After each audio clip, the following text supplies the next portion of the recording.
Welcome to this week's Baker Forward. My guest this week is Councilman Trey Welch, District 1 Metro Council. Councilman Welch, appreciate you being on the show. And as a mayor, my first term, I had the privilege of working with you as a council person. And I want to tell you, it certainly was a privilege and a joy to work with somebody in politics that had the interests of the people in the community rather than their self-interest. So thank you, and I appreciate the job you're doing as the Metro Councilman, District 1. You do serve part of Baker, and we appreciate all that you do for our city. And you want to just tell us some of the things that's going on? Well, there's a lot of things going on, but I'd have to start by saying that me and you cut our teeth together. My first term and your first term were together, so that's a two-way street, and it's been real fortunate. But Mayor, like a lot of people know, and some people don't, but I grew up in Baker. I went to school in Baker, and that's where I graduated from. I live in Zachary now, but my family still lives in Baker, and a good part of my district is still in Baker. Right. So I tell you, there's a lot of good things that are going on. Everything from economic development to infrastructure improvements with the sewer and the roads, right, and things like that. So we've got a lot of good things that are coming. The one of the biggest things that we've been working on is the sewer rehab project. Right, and that's a biggie because what's happened over the years, the sewer has deteriorated, and we get a lot of water infiltration, and we got a lot of rain, we get a lot of complaints. So we appreciate those efforts. Well, and where we are right now on that, Mayor, is just to let people know is that we got a 2014, July 2014, or later in the fall. I think it's probably going to be more, right, the more accurate number, but we should start seeing relief in the entire northern end of the area as far as sewer goes. Right. So that's a good thing. Yeah, and from a city standpoint, our grant writer is writing a grant now to submit to try to do some of our local sewer improvements. So we're in the process of that. We've had one public hearing, and we're going to have another public hearing, and we'll submit that grant. Hopefully we'll be able to get that grant. But sewer upgrades, as you well know, are very expensive because a lot of times people have planted their trees over the sewer line. It does present a problem to try to upgrade the sewer systems. And one of the other problems is trees are a big part of it, but one of the other problems is that the actual gas that's produced by sewer actually eats the lines. Right. So you're constantly having to rehab the lines and go back through them and right, stuff like that. So mm-hmm, it is a daunting task, especially with the growth that we're experiencing, especially in this northern right, end, which kind of leads me into economic development. Right.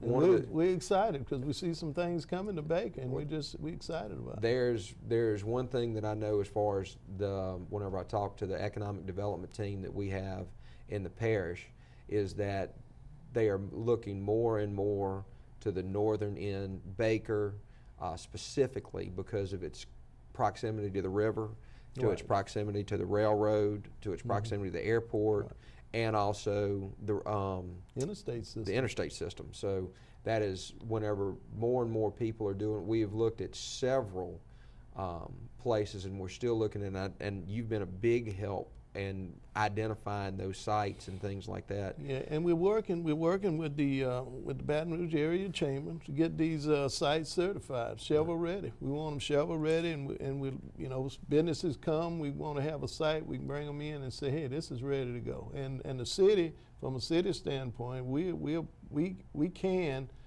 do some infrastructure improvements.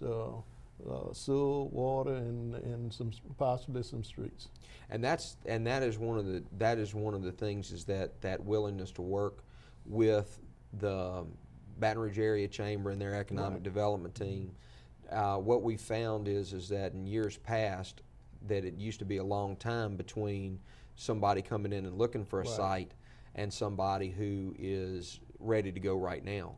What we found is that more and more companies whenever they go looking for a particular site, they want it already done. And that's the importance with that certified selection that y'all are helping with. And they want all that environmental impact. They want that environmental impact study done. They don't have to, we don't have to go into that, and because sometimes that can be very, not only costly, but it can delay you, especially if there's some wetlands involved. Absolutely. The mitigation part of it, everything to do with that is just incredibly time consuming, but if it's all done on the front end, whenever site selectors come in and they want to bring a 400 job project, or they want to bring a 200 or 300 or 500 job project, not only do you get the city benefits from that, but the parish does, and the state, and everybody comes on as partners. That's right.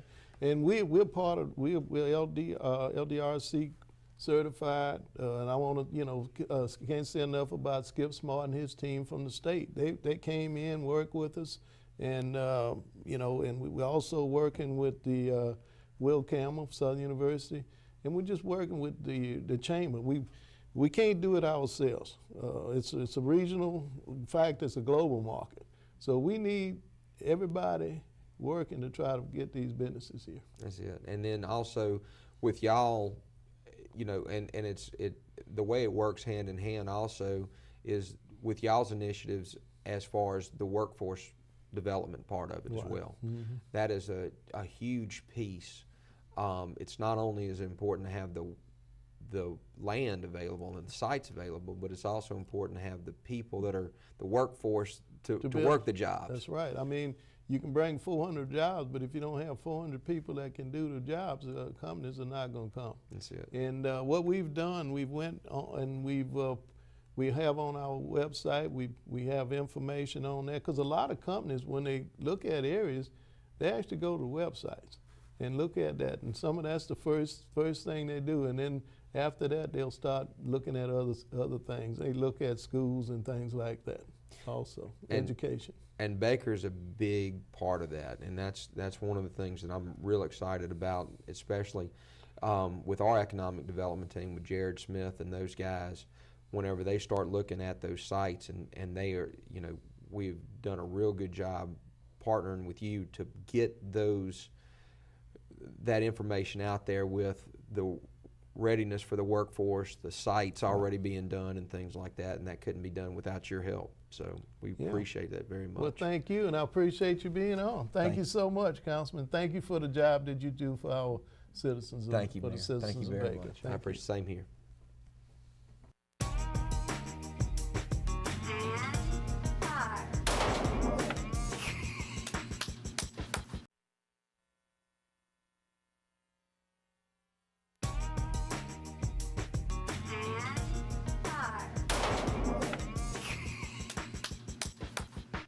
Welcome back to Baker Forward. My next guest is Ginger Van, and Ginger, thank you for being on the show. And Ginger, you've been working hard, and you've been working on a project that's very dear to not only myself but to the citizens of Baker, and that's workforce development. So you want to tell us what has transpired since in the last couple months, and where we are and where we're going on? Well, in the last couple of months, we've been working on renovating the Baker Workforce Development Training Center. We're about halfway through with our renovations. We were able to get a $50,000 legislative appropriation to help us with the renovations, because I think everybody realizes what an importance it is to fill in the craft and trade jobs. They're just in desperate need of skilled workers. That's right, and we want to thank Representative Dalton Honorary Absolutely. for that, because it was his initiative that we were able to get this money, and very well needed to renovate the building. It's been a nice cooperation between the city and Baton Rouge Community College and STEP Corporation. They've been pushing the initiative. We've already started classes as far as the training for welding. We have 2 classes. We were going for 1 and ended up with 2, and that's going along smoothly. They've just finished their safety portion of the classes and have started burning rods. So, and these are very jobs that pay very well. Most of these jobs are over $30 an hour, and they're well-paying jobs. So once they finish the class, they can, as I understand it, they can go and take the test, and once they get certified, then they're ready to work. Absolutely. And I think that it's a good initiative in that it's not just training the individuals in the different types of crafts. We're adding other dimensions. We're bringing in people from outside industry. We're also having a pull system where we've identified various industries in the area. We've identified their needs and are trying to meet them through the different classes. It's great because we have 2 classes that are coming up. They're starting in November. We're trying to target unemployed, underemployed people, and veterans. And we're going to be doing training in machinist millwrights as well as pipe fitting. And those are going to be open. There, you can register online at mybrcc.com. You can call us at the city and we can direct you to where you need to go to get into those jobs if you're interested.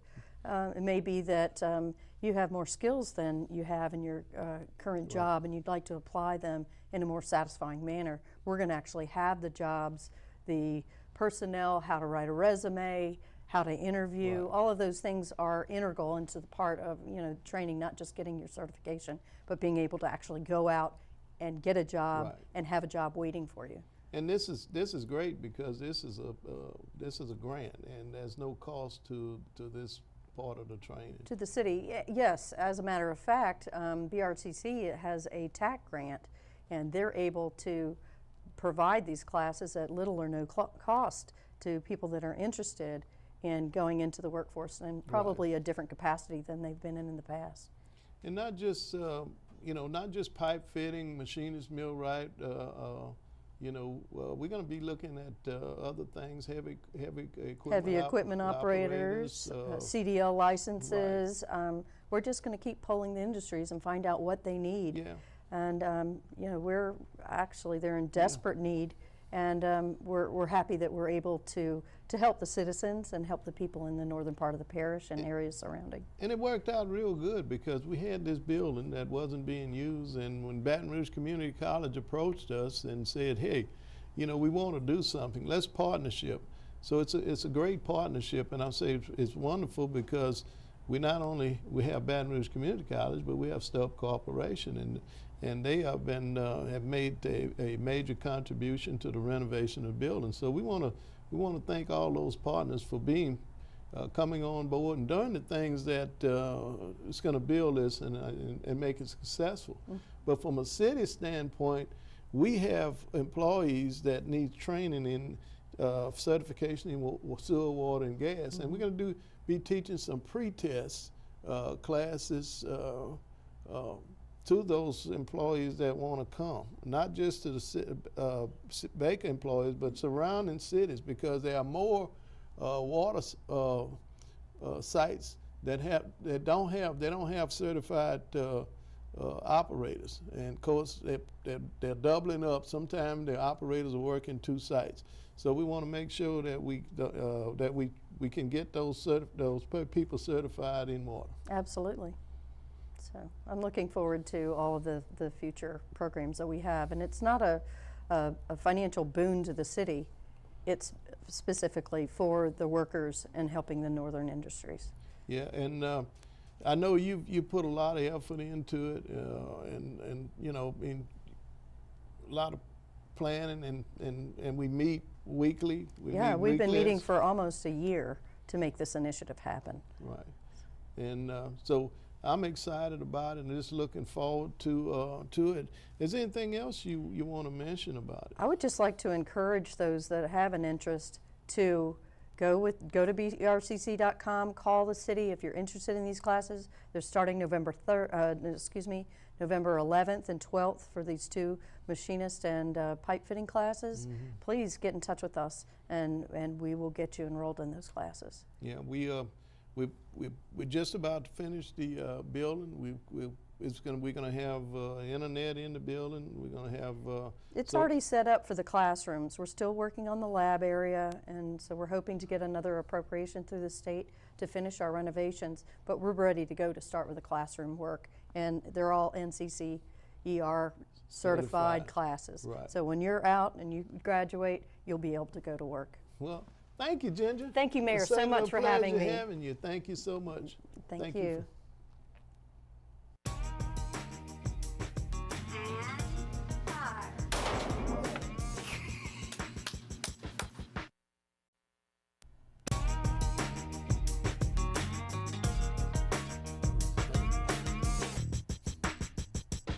Welcome back to Baker Forward. My next guest is a good friend of mine, and we go way back. It's Pastor David Grandigo, and Pastor Grandigo is the pastor of Crosswood Family Worship Center. Welcome to the show, Thank Pastor. you for having me. Thank you for Thank having me, you. Marito. And It's a pleasure to be here. thank you for coming. Tell me about yourself and your ministry. Well, we go back about 20, 25 years ago when my wife and I had a desire to do something for the community. So, like Moses, I challenged God about it and asked him what was he doing. Right. So he said, since you challenged me, then you do it. I didn't really particularly care for that, but as you can see, he won the battle and I gained the experience and the blessings. So we started about 15 years ago, 1997, we started a family outreach center Right. to help people come off of welfare and food stamps and that type of thing. So, and I heard earlier as you were talking about economic development, so that fits right into what we were doing when we got started. And the main thing there was to give a vehicle and an avenue for families to come in and to set themselves up and to get the proper training, get the proper job, to keep the proper job. So we looked at it as a holistic approach to the family. So we would touch all bases of the family. So that's how we got started in it. And we've been going along ever since. That's great. And I know that you, because my wife and I have attended where you've had programs for married couples, and I know you do counseling for married couples. Yes, we do. And you try to help them if they're serious about saving their marriage. That's right. You and the wife will get in there, and y'all will work right. with them and help them to That's get right. through it. That's right. And the main thing there that we look at is you're looking at economic development. We were talking about it. We're looking at the things that are happening within society today. But the most important thing is the family unit. Right. The family is the smallest business unit on the planet. Right. And if that family is not in order, then you're not going to produce children that's going to have any work ethics. They're not going to have any desire to compete. They're not going to have a desire to be successful. So we come in and grab hold of the family unit and we set it back in the proper order according to the Word of God. And we just work with them that way. So there's no way the family's going to be anyway unless the household is like it should be. That's wonderful. Okay. What is the impact on a home when the father doesn't know his role? Well, you could look, Mayor, all around us today. There are people in general asking, where are the fathers in the households? You have a lot of households that are led by women, and we can't say anything about those things because somehow the man chooses not to be a part of it. That's right. But somewhere along the line, so the woman have to come in and take the role and do the best she can. So when the father is not in the household, there's the discipline is not there like it should be. The role model is not there. The support as far as monetary goes is not there. The moral support is not there. So the young children, whether they boys or girls, have no role model. So it's pretty detrimental effect on the family because when they get to that point, there's no standards that they have to go by that they can grab hold to and compare it to society.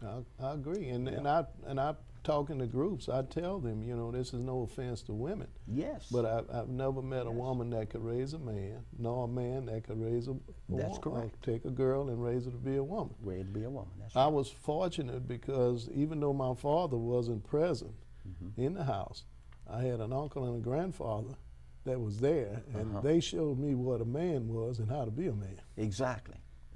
So many a times during the draft era, you had men that were taken through the draft and they would get them from the household. Right. And in fact, I worked as a drill sergeant for many years, and I spent some time in the military. And I saw firsthand the impact of young men coming in not having any role model in the family whatsoever from the man's side of the house. And like you say, there was a lot of uncles and grandfathers that had a chance to come in and talk to the young people and set the proper example. So when you look at the whole household and you look at a household where the man does not have his role, and do his role, then the whole family is suffering, That's right. as well as society. That's As well as society, because you have a lot of young people don't know how to conduct themselves. And the greatest thing that I've seen in my work in the workforce as a manager is the work ethics of the children. right. So you come in, you have your economic development programs that you're doing. You're going to come in and you're going to train people in all these different various skills and trades. But if they do not have work ethics, If they can't show up for work if they cannot show on up for time, work, and if they don't have the proper attitude Right. and the proper discipline, and this is where the discipline of the father comes into the household, and it starts with the chores. It starts with the chores. Make your bed up, take the trash out, and with the proper attitude, not talking back word for word with the parents in the household. that's correct. And see. when we grew up, your chores was to feed the chickens, feed the hogs, feed the mules. That's right. And we also had to work in the field. Work 'cause in the you field, and I, that's we right. worked in the field. That's and, right. And helped on the farm. That's right. And as my father said, there was no job too small, too big, or too dirty. That's right. So when you come in on the workforce, then you have to be able to submit yourself to the authority that's on the job, Yeah. whoever the boss is. That's right, and you've covered this, but is there anything else you can tell us that impacts on children when the family is not in order? You can. Well, the main thing that we've seen within the last years of ministry that we're working is that the children, they don't have the love support. A child who doesn't have a love support network within that household, the unconditional love of the father and mother, Right. they suffer from it, and this is why as soon as they get someone that exemplify a love support, whether it's a gang, whether it's something that's illegal, then they will gravitate towards that. So that's one of the most detrimental things that we have with the household not being in order, where the father's not there, and mother have to go out and work. So that will grab hold to that love connection, and it's going to be Right. deteriorating to that. See? Yeah. And I guess you wondering. I guess the I'm viewers look- are I'm wondering looking why at I'm your, wearing I'm looking this. at your arm, and I'm wondering what happened, to your arm. Last time I saw you, Well, you didn't have all that. So what's going I'm on? I'm blessed, and if they'll bring the tractor up, if you can bring that up real quick, because we don't have but a little time left. I was bush hogging and actually turned the tractor over on me and hurt tore my rotator cuff. My. So as a result, I had to have surgery. So I'm just believing God that this is an experience, and certainly one that I'm going to carry with me the rest of my life. Certainly. And thank you And so don't much. forget the roll bar next time. That's right. And Something thank with you a for roll being bar. on the show. Thank you for having me.